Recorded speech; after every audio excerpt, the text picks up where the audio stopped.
छात्रों, भाग 2 में आप सबका स्वागत है। भाग 2 में हमने अव्यय अविकारी शब्द के भेद के बारे में जानकारी हासिल की थी। शब्द के दो भेद है, विकारी शब्द, अविकारी शब्द। भाग 1 में हमने क्रिया विशेषण अव्यय और समुच्चय बोधक अव्यय के बारे में जानकारी हासिल कर ली थी। अव्यय के भेद प्रकार। क्रिया विशेषण अव्यय। लक्ष्मी, तू वहां इंतमान से रहना। आजकल लोग ठीक से बताते भी तो नहीं। मैंने धीरे धीरे आंखें खोली। करामत, कल बहुत सोया। मेरे इर्द गिर्द अनेक लोग खड़े थे। उपयुक्त वाक्यों में वहां, आजकल, धीरे धीरे, बहुत, इर्द गिर्द शब्द यह क्रिया की विशेषता बताते हैं। जो अव्यय क्रियाओं की विशेषता बताते हैं उन्हें क्रिया विशेषण अव्यय कहते हैं। 2 समुच्चय बोधक अव्यय। रहमान ने गाय को मारा क्योंकि उसने दूध नहीं दिया था। लक्ष्मी बड़ी भयभीत और घबराई हुई थी। मित्र प्रतीक्षा कर रहे थे कि कब मेरी टांग टूटे। जो अव्यय एक वाक्य को दूसरे वाक्य से, एक शब्द समूह को दूसरे शब्द समूह से या एक शब्द को दूसरे शब्द से जोड़ते हैं उसे समुच्चय बोधक अव्यय कहते हैं। उपयुक्त वाक्यों में क्योंकि और कि यह शब्द जोड़ने का काम करते हैं, इसलिए यह समुच्चय बोधक अव्यय है। और, तथा, या, अथवा, किंतु आदि समुच्चय बोधक अव्यय के शब्द है। यानी हमने क्रिया विशेषण अव्यय और समुच्चय बोधक अव्ययों के बारे में भाग 1 में जानकारी हासिल कर ली। अब हम देखेंगे अविकारी शब्द का तीसरा प्रकार, संबंध बोधक अव्यय। निम्नलिखित वाक्य पढ़िए या देखिए। मैं मित्र के साथ घूमने गया। गौरा के कान कमल की पखुंडियों की भांति थे। रथ एक हरे भरे खेत के सामने आकर रुक गया।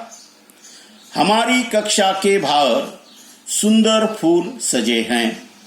विद्यालय के पूर्व की तरफ नदी है। हम इन 5 वाक्यों में देखें तो के साथ, की भांति, के सामने, के बाहर, की तरफ, ये जो शब्द है यह अविकारी शब्द। इस प्रकार के रेखांकित शब्द एक संज्ञा या सर्वनाम का संबंध दूसरी संज्ञा या सर्वनाम से जोड़ते हैं। अर्थात जो अव्यय संज्ञा या सर्वनाम शब्दों के साथ आकर उनका संबंध वाक्य के दूसरे शब्दों से जोड़ते हैं उन्हें संबंध बोधक अव्यय कहते हैं।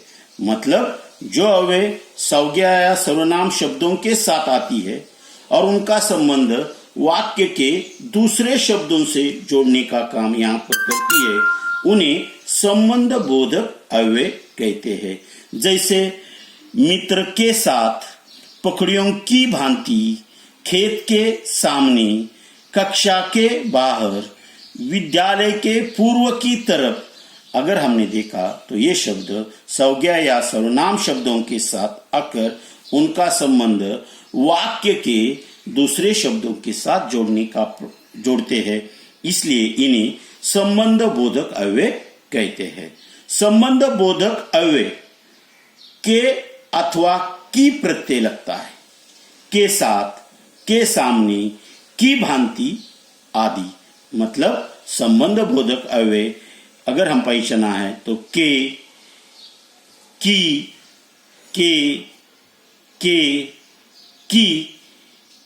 की भांति आदि की प्रत्यय, के प्रत्यय उसके आगे लगता है। विस्मयादि बोधक अव्यय। निम्नलिखित वाक्य देखिए या पढ़िए। अरे यह पत्थर तुम्हें कहां से मिला? वाह, क्या शानदार इमारत है। छी, कितनी गंदगी है यहां। ओह, कितना बड़ा सांप है। हे भगवान, बचाओ इस मुसीबत से।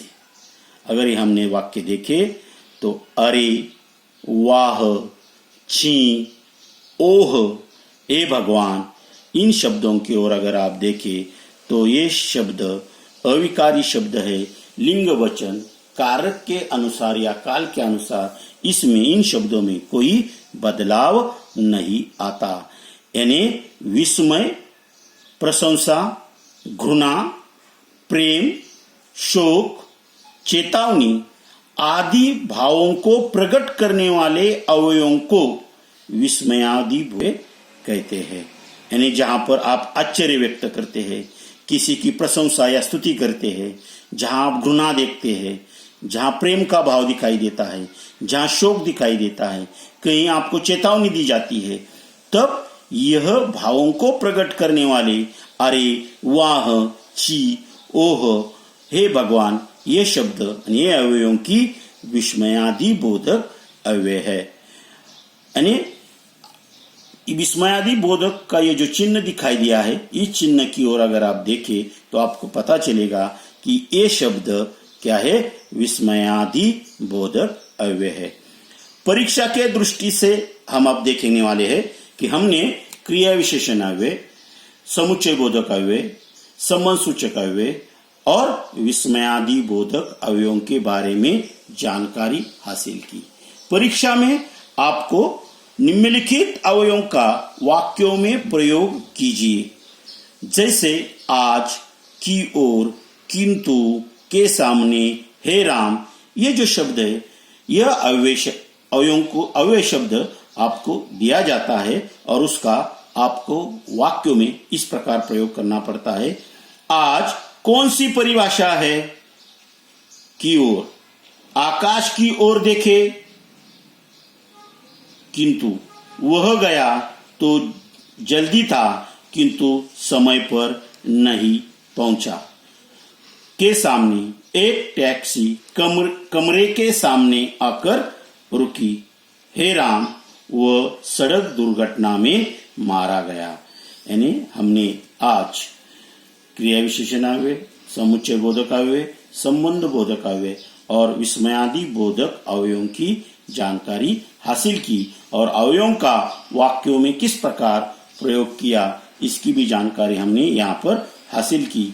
परीक्षा के दृष्टि से आप भी इस प्रकार आज, की ओर, किंतु, के सामने, हे राम, अरे, वाह, ची, धीरे धीरे, आजकल, ये जो शब्द है, इन शब्दों का आपको वाक्यों में प्रयोग कीजिए। यानी परीक्षा के दृष्टि से आपको परीक्षा में वह जल्दी आ जाएंगे। आज हमने देखे उसके बारे में फिर से जानकारी लेंगे।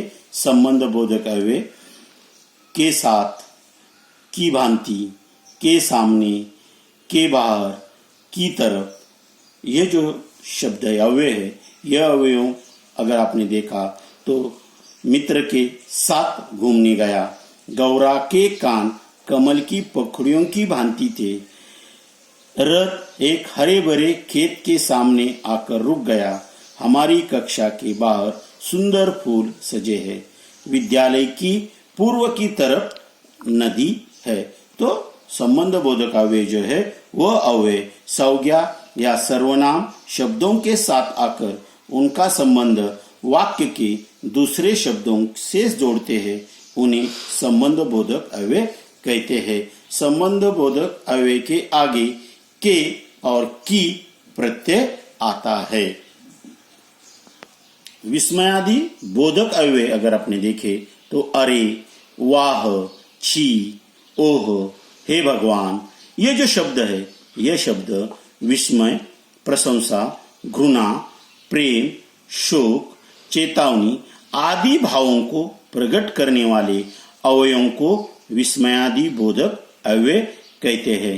यानी कभी आपको कुछ शब्द ऐसे आते हैं कि जिसमें आपको आनंद मिलता है, आश्चर्य होता है, किसी की स्तुति की जाती है, जैसे शाबाश, घृणा, छी शब्द, प्रेम से बोलने वाले, शोक प्रकट करते हुए चेतावनी दी जाती है, तब यह अव्यय हमें क्या किया जाता है कि यह अव्यय आपके भावों को प्रकट किया जाता है और वाक्य के पहले ये शब्द आए हैं। इसके ओर अगर आपने देखा कि ये जो चिन्ह है, इस चिन्ह को अगर आपने देखा तो यह समझने में आपको जल्दी आ जाएगा। धन्यवाद।